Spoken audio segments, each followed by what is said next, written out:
নমস্কার বন্ধুরা, welcome back to my channel baby mom Puja. তোমরা দেখতে পেরেছিলে আগের ভিডিওতে আমরা বেরিয়ে পড়েছিলাম অনেক ব্যাগপত্র গুছিয়ে নিয়ে একটি জায়গায় যাব বলে, কিন্তু তোমাদেরকে আগের ভিডিওতে বলা হয়নি আমি কোথায় যাচ্ছি। তোমরা ভিডিওটা পুরো কন্টিনিউ দেখতে থাকো, অবশ্যই আমি তোমাদের সাথে শেয়ার করবো আমি কোথায় যাচ্ছি। তো দেখো, মাম্মামের কোলে মায়ের কোলে মাম্মাম ঘুমিয়ে পড়ছিল। যেহেতু এখন দুপুরবেলা আমরা বেরিয়েছি, ওর এটা ঘুমের টাইম, কিন্তু এই টাইমটায় বেরোনোর কারণ একটাই হচ্ছে যে ট্রেনটা একটু এই টাইমটায় ফাঁকা থাকে, তার জন্যে। যেহেতু আমি আর মা যাচ্ছি মাম্মামকে নিয়ে, অনেকগুলো ব্যাগও হয়েছে, কিছু কারণবশত আমার বাবা আমাদের সাথে যেতে পারেনি, তার জন্য আমরা এই টাইমটাকেই বেছে নিয়েছি যাওয়ার জন্যে, যাতে একটু হালকার মধ্যে আমরা চলে যেতে পারি। তো দেখো, যে স্কুলটা দেখতে পেলে, এই স্কুলটাতে আমি ক্লাস 5 থেকে 10 পর্যন্ত পড়াশোনা করেছি। দেখো, তোমাদের সাথে গল্প করতে করতে চলে এসেছি আমি আমার নিজের বাড়িতে। নিজের বাড়িও বলা ভুল, মেয়েদের আসলে কোনো নিজের বাড়ি হয় না। তো দেখো, এটা হচ্ছে আমার স্বামীর বাড়ি বা আমার শ্বশুর বাড়ি, যেটাই বলো না কেন তোমরা। তোমরা ভাবতে পারছো যে বাড়ি ঘরের এমন অবস্থা কেন। আসলে আমি যেহেতু এখানে থাকি না, তোমাদের আগে অনেক পুরনো ভিডিওতে আমি শেয়ার করেছিলাম আমি কেন এখানে থাকি না। যেহেতু আমার হাজব্যান্ড এখানে থাকে না, চাকরি সূত্রে সে বাইরে থাকে, তাই আমাকে সচরাচর এই বাড়িতে এসে থাকা হয় না। যেহেতু ছোট্ট মেয়ে, একা একা কী করে থাকবো, আমার শ্বশুর শাশুড়ি তো কেউই নেই, তো তার জন্য আমার এই বাড়িতে সেরকম এসে থাকা হয় না। এখন জানো রাত্রি কটা বাজে? প্রায় 11টার উপরে। মাম্মামকে ঘুম পাড়িয়ে মা, তারপর আমার হাজব্যান্ড সবাই এখন শুয়ে পড়েছে, আর আমি এখন এসেছি ওপরের ঘরে সমস্ত কিছু পরিষ্কার করব বলে। মা রয়েছে, তাই নিশ্চিন্তে মায়ের কাছে মাম্মামকে রেখে ওপরের ঘর পরিষ্কার করতে চলে এসেছি। ফার্স্টে আমি রান্নাঘর পরিষ্কার করে নিচ্ছি। দেখো, সমস্ত বাসনপত্র যা ছিল, রান্নাঘর, টাইলস, নিচে মার্বেল, সমস্ত কিছু মুছে, গ্যাস ওভেন, তারপরে সিঙ্ক, সমস্ত কিছু মুছে পরিষ্কার করে নিয়েছি। তো তোমরা ভিডিওটা কন্টিনিউ দেখতে থাকো।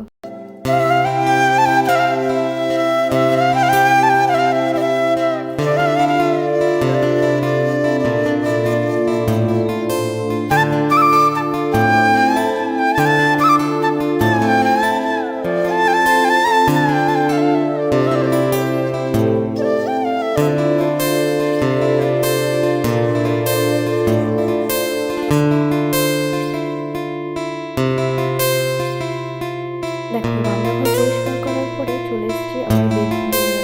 বেডরুমটা তোমাদের আগে দেখানো হয়নি, যেহেতু কী বলতো, অনেকটা রাত হয়ে গেছে না, আমার শরীরটাও আর পারছিল না, তাই তোমাদেরকে পুরোটা দেখানো হয়নি। তাই ক্লিনের পরে তোমাদেরকে ঘরটা দেখালাম। এরপরে এটা হচ্ছে নেক্সট মর্নিংয়ের ভিডিও। সকালবেলায় আমার হাজব্যান্ড আমাকে বললো যে বাড়িতে যে পুঁই শাক হয়েছে সেখান থেকে 2টো ডাল কেটে নিয়ে আসো, আমি ওই পুঁই শাকের চচ্চড়ি খাবো। যেমন বলা তেমন কাজ। হাজব্যান্ড এতদিন পর বাড়িতে এসছে, সে যা হুকুম করবে আমাকে তো সেগুলো শুনতেই হবে, কারণ আমি যেহেতু তার পয়সায় খাই বা তার রোজগারে খাই, আমার তো কোনো সোর্স অফ ইনকাম নেই, সুতরাং তার যা হুকুম আমাকে সব কিছু মাথা পেতে নিয়ে করতে হবে। তো দেখো, বলতে বলতে আমার 2টো ডালের জায়গায় প্রায় 3টে বড় বড় ডাল কাটা হয়ে গেছিলো। আর পুঁই শাকটা না বেশ সার দেওয়া নেই তো, খুব সুন্দর। বাড়িতে যেহেতু একা একাই হয়েছে এই পুঁই শাক গাছটা, খুব সুন্দর খেতে হয়েছিল। আর আমার মা যেহেতু রান্না করেছিল, রান্না তো অবশ্যই সুন্দর হতেই হবে। এরপরে দেখো, মা সকালবেলায় প্রচুর জামা কাপড় কেচে দিয়েছিল, ওই যে আগেই বললাম বাড়িতে না থাকা হলে যা হয়।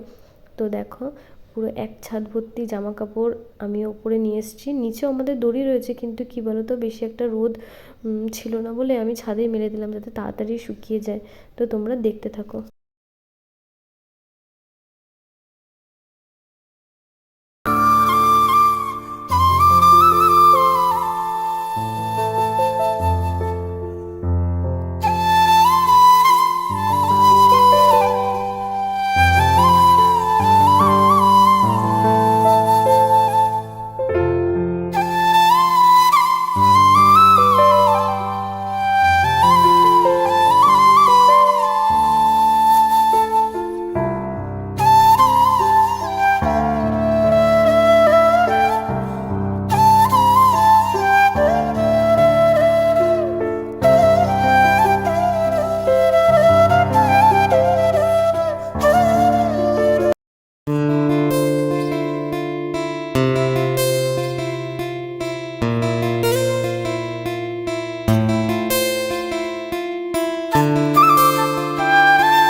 11টা বেজে গেছে।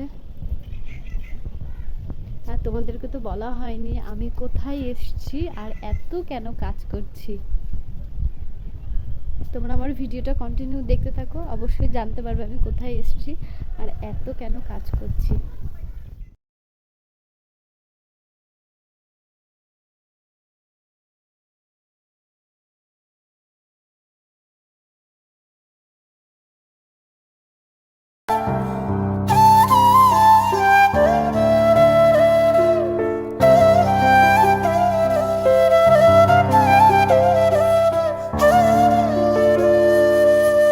সমস্ত জামা কাপড় মেলে আসার পরে মা রান্নাবান্না সমস্ত করে নিয়েছিল। আমি মাকে বললাম শরীরটা মুছে দিয়ে স্নান করে নাও। তো দেখো মা মুছছিল বলে আমি এখন গ্যাস অন করে দিয়ে ভালো করে মুছে নিচ্ছিলাম। যেহেতু কালকে আমি রাত্রিবেলা মুছেছিলাম, অত ভালো করে মুছে হয়েছিল না, তো আর একবার রান্নার পরে আমি আরও একবার ভালো করে মুছে নিচ্ছিলাম। দেখতে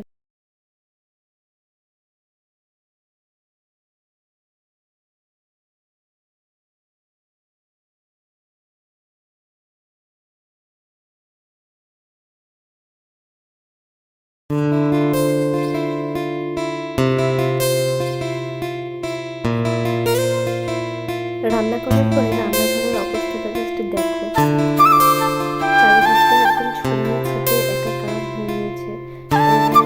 বাসন মাজার পরে যে থাকে আর কি অবশিষ্ট নোংরা বা যেটাই বলো না কেন তোমরা। আর এখানে হচ্ছিল মেয়ের খাবার। মেয়ে যেহেতু দুপুরবেলা একটুখানি খিচুড়ি খাবে, তার জন্য মেয়ের খিচুড়িটা ওখানটায় বসিয়ে দিয়েছি। তো দেখো আজকে আমার মা আমাদের জন্য কী রান্না করেছিল, তোমাদের আগেই দেখালাম যে গাছের থেকে পুঁই শাক কাটা হয়েছে। তো দেখো পুঁই শাক চচ্চড়ি হয়েছিল, ভেন্ডি ভাজা, আর তার নিচে ছিল পটল ভাজা, আর এই দেখো এই বাটিতে ছিল আলু ভাজা, আর ছিল হচ্ছে অরলের ডাল। আমার হাজব্যান্ডের হুকুম অরলের ডাল হবে আজকে, যেহেতু মঙ্গলবার আমরা নিরামিষ খাই তার জন্য। আর হাঁড়িতে ছিল ভাত। ভাতটা যেহেতু এক্ষুনি নামালাম, তাই তোমাদেরকে না দেখাতে আমার একটু ভয় লাগছিলো, তাও সামনে নেতাটা থাকায় আমি আবার তোমাদেরকে একটু দেখিয়ে দিলাম যে হাঁড়ির ভেতরে ভাত ছিল। আর দেখো চারিদিকটা কতটা অগোছালো হয়ে রয়েছে।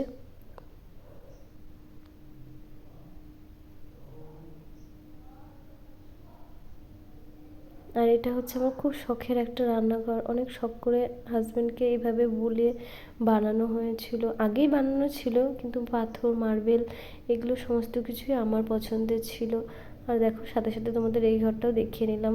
কালকে যেহেতু রাতে দেখিয়েছিলাম, তাই আজকে আর একবার দিনের বেলায় তোমাদেরকে দেখিয়ে নিলাম যে কেমন লাগছে।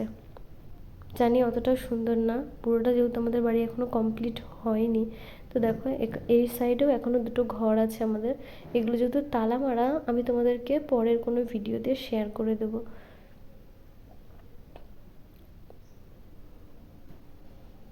তো দেখো এখন রান্নাঘরের অবস্থা এরকম দেখতে পাচ্ছ। যদি সত্যি এরকম হাতের পলকে রান্নাঘরটা এইরকম একদম সুন্দর গোছানো হয়ে যেত, তাহলে কতটা ভালো লাগতো, তাই না বলো? আসলে এরকম তো হওয়ার নয়, এর পেছনে অনেকক্ষণ খাটনি করার পরে এই রকম নিট অ্যান্ড ক্লিন রান্নাঘর পাওয়া গেছে।